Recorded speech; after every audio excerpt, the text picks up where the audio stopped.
Ayyaanni gubaa magaalaa Finfinneetti sirnoota adda addaatiin kabajameera.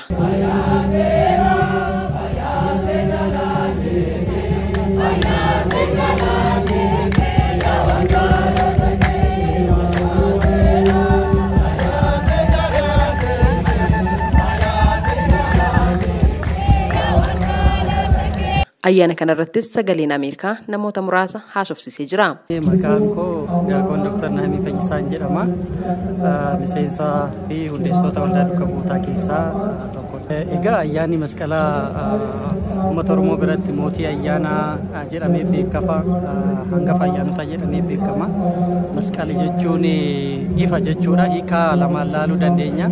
Gama tokkoon hiikaa amantaatiin guyyaa fannoon gooftaa keenyaa Fayyisaan keenya Yesuus Kiristoos itti awwaalamee ture baasuudhaaf ixaanni fi daamotiin ifee borumtaa isaatti eegalame yaadachuudhaaf gama biraatiin immoo keessumattuu hawaasa keenya keessatti bal'inaan ayyaanni kun akka barii birraatti birraan sirriitti ifa ba'uusaa dukkana keessaa gara birraatti bahuu kan agarsiisudha jechuudha. Kanaaf mootii ayyaanaa jedhama. Booddee isaatti guufatu dhufa midhaan hingaa iddoo garagaraatti ganni hin darbaa. Kanaaf hawaasa Oromoo biratti masqalli kun mootii ayyaanaa jedhamee beekama. Bifa garagaraatiinis ni kabajamaa jechuudha. Egaa nuti ayyaana kana magaalaa Finfinnee keessatti waldaan keenya waldaan duukaa bu'ootaa eegaluu kabajuu erga eegalee bubbulee jira. Afaan Oromootiin hawaasni amantaa Ortodoksii Tawaahidoo hordofu afaan isaatiin faarfachaa uffata aadaa isaa uffatee eenyummaa isaa safuusaa eegee ayyaana kana akka kabajuuf dargaggoonni magaalaa kana keessa jiraatan waldaadhaan waldaa hafuuraa jechuudha. Hundoofnee bifa kanaan yeroo garagaraatti ayyaana kana magaalaa Finfinnee keessatti kabajaa jirra. Do'ii Ifreem Najjoodhaa bara kana Finfinneetti ayyaana gubaa ayyaaneffatteetti. Akka tokko miti Najjoo Finfinnee waliyyuu nargu akkuma beektu nyaati aadaa jira. Faarfannaa akka garaa kee faarfattaa. Haa ta'u isumatti immoo ammuma humna keenya qabsoo ijoolleen keenya taasisanii afaan keenyaan faarfachaa namatti tolaa namatti toluun dabarsaa jirru. Lafa dheeraa deemtaa. Abalu seenee baluu fi wanti jedhamu hin jiru.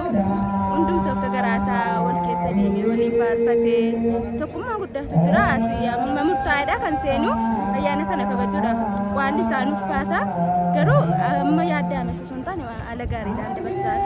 Barri 2014 bara danqaa adda addaatiin guutameedhaa jiran namoonni ni dubbisne. Hayyuu afaanii luba badhaasaa Tolaan jedhama. Bakki hojii kootii mana amantaa Ortodoksii teessoo Paatriyaarkiitti miseensa hayyootaati. Haala nageenya biyya keenyaa wajjin ol qabsiise egaa hundumtuu akka beeku barri darbe bara qaala'insa jireenyaadhaanis itti qoramnee bara nagaas dhabnee nagaanis dhibee namni itti qoramaa turedha.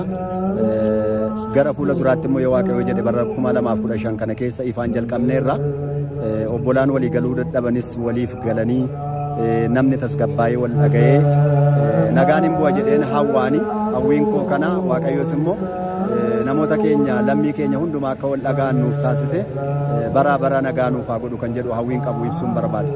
Faarfataa Daaqoon Dassaalin jiraataa immoo ayyaanni gubaa baranaa addadhaa jiru. Bara kana wanti adda isa godhu jaalalaaf gammachuudhaan walitti bahuu qabna jedhamee kunamma wanti garaagaraa yeroo duraa hidhamuu waan adda addaa kun hin jiru. Amma hundumtuu ofummaa isaa duwwaa jaalalaan gammachuudhaan ayyaanicha kabajaa jira jechuudha.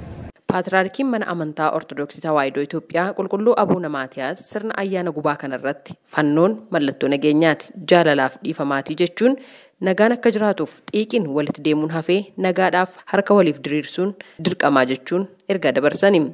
Ayyaanni kun sirnoota amantaa sana calaqqisiisan adda addaatiin kabajameera. Gabaasa sagalee Ameerikaatiif Tsahaay Daamxoo Finfinneerra.